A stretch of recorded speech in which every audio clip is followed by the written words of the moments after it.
जय श्री कृष्णा। राधे राधे भक्तों। दोस्तों कैसे हैं आप सब। दोस्तों आज है अक्षय तृतीया और अक्षय तृतीया की आप सबको ढेर सारी शुभकामनाएं।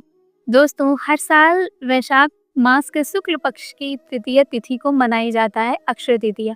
दोस्तों यह दिन अत्यंत शुभ माना जाता है और हिंदू और जैन धर्म में इसका विशेष महत्व है। 2025 में अक्षय तृतीया की तिथि 1 मई 2025 गुरुवार को बताई गई है, लेकिन कहीं कहीं लोग 30 अप्रैल को भी मना रहे हैं।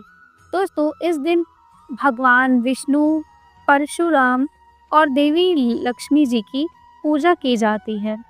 ऐसा माना जाता है कि इस दिन जो भी शुभ कार्य किए जाएं उसका अक्षय फल अर्थात जो भी खत्म ना हो ऐसा होता है।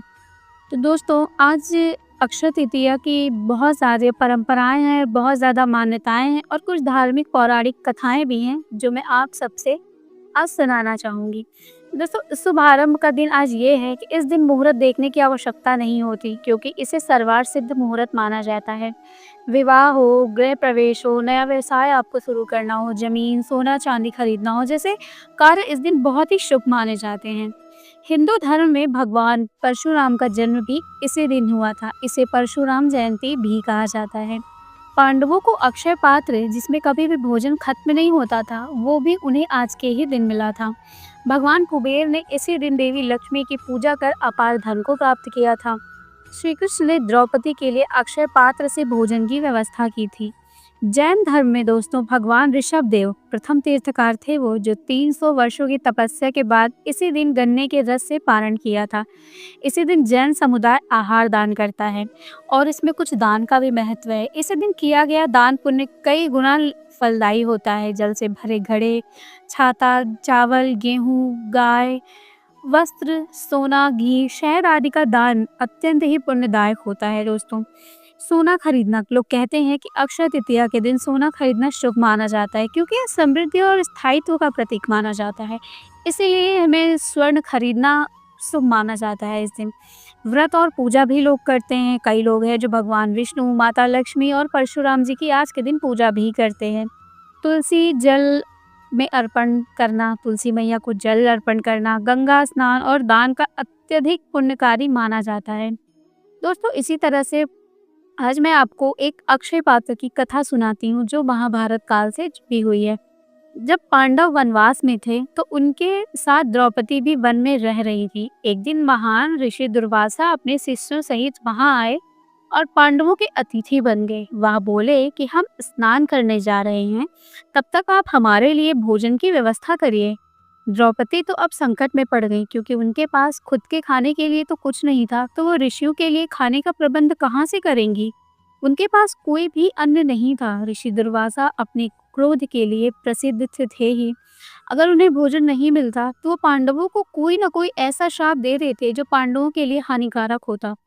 द्रौपदी बहुत ज्यादा परेशान हो गई। तभी उन्हें याद आया कि उनके सखा ने उनसे ये कहा था कि कभी भी कोई भी संकट में हो ना तो मुझे जरूर याद करना, मैं तुम्हारे लिए जरूर आऊंगा।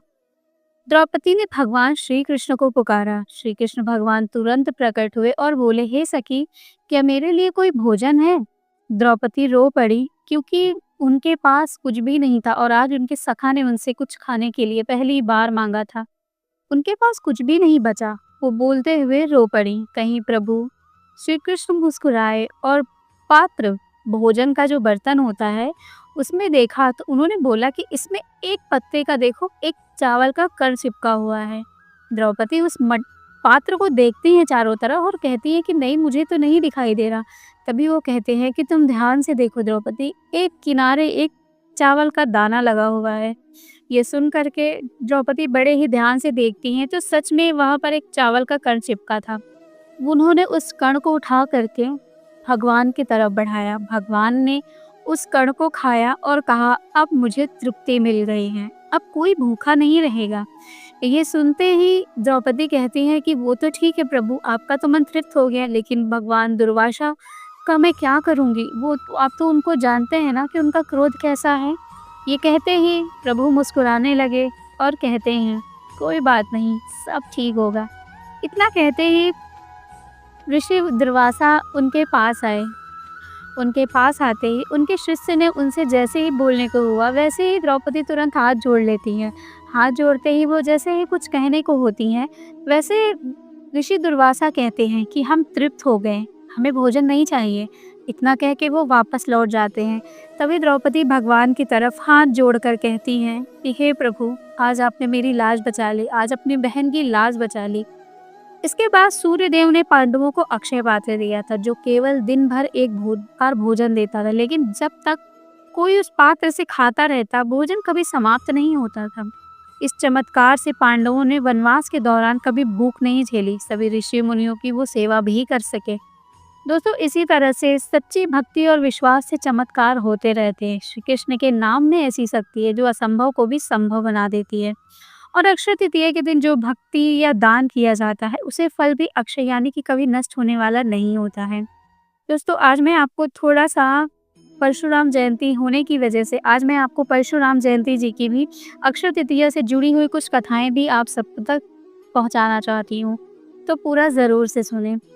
भगवान परशुराम विष्णु भगवान के छठे अवतार माने जाते थे। उनका जन्म एक तपस्वी ब्राह्मण महर्षि जमदग्नि और उनकी पत्नी रेणुका के घर हुआ था। उस समय पृथ्वी पर अत्याचारी क्षत्रिय राजाओं का बोलबाला था। वो धर्म की अवहेलना कर रहे थे और प्रजा पर जुल्म ढा रहे थे। देवताओं ने श्रीहरि विष्णु से प्रार्थना की कि वो अवतार लेकर इस अधर्म का अंत करें।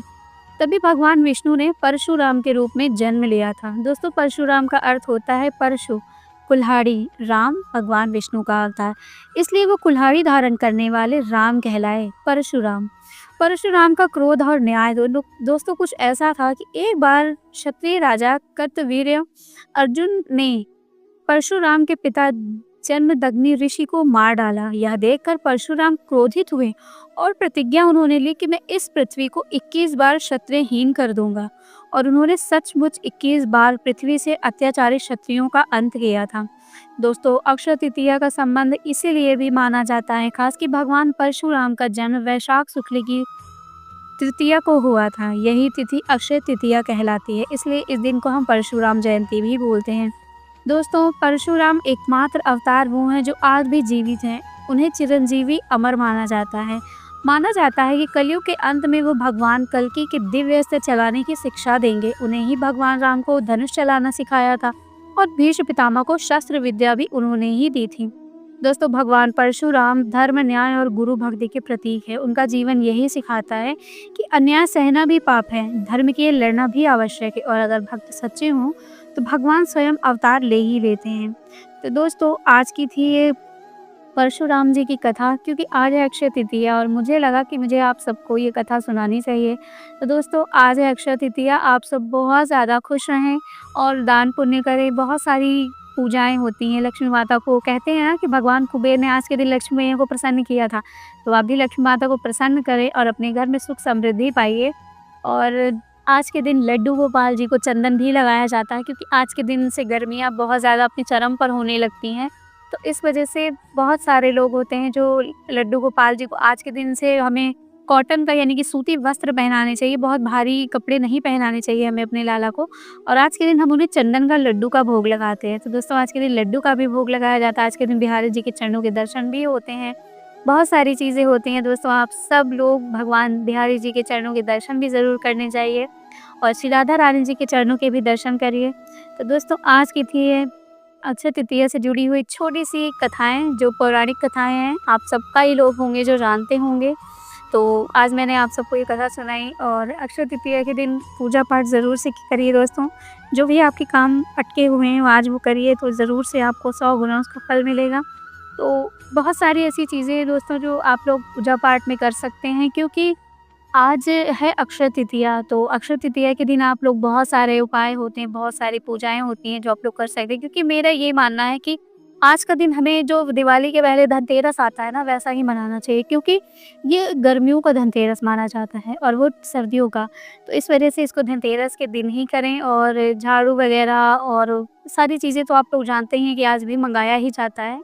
और दोस्तों, ये सारी जानकारियाँ मुझे मेरे पंडित जी द्वारा मिलती हैं, तो इसीलिए मैं आप सबसे शेयर करती हूँ। मैं कोई ज्ञानी नहीं हूँ जो आप सबका ये बात पहुँचा रही हूँ। बस हमारे पंडित जी द्वारा कुछ बताई हुई बातें, हमारे गुरु जी हैं, उनके द्वारा बताई हुई बातें हम आप सब तक पहुँचाते हैं। तो अगर अच्छी लगती हैं तो दोस्तों चैनल को सब्सक्राइब करके लाइक भी करें, शेयर भी करें, दूसरों तक हमारी ये जानकारी पहुँचाएँ के लिए। मिलूँगी एक फिर से नई जानकारी और लीला कथा के साथ, तब तक के लिए राधे राधे, जय श्री कृष्णा।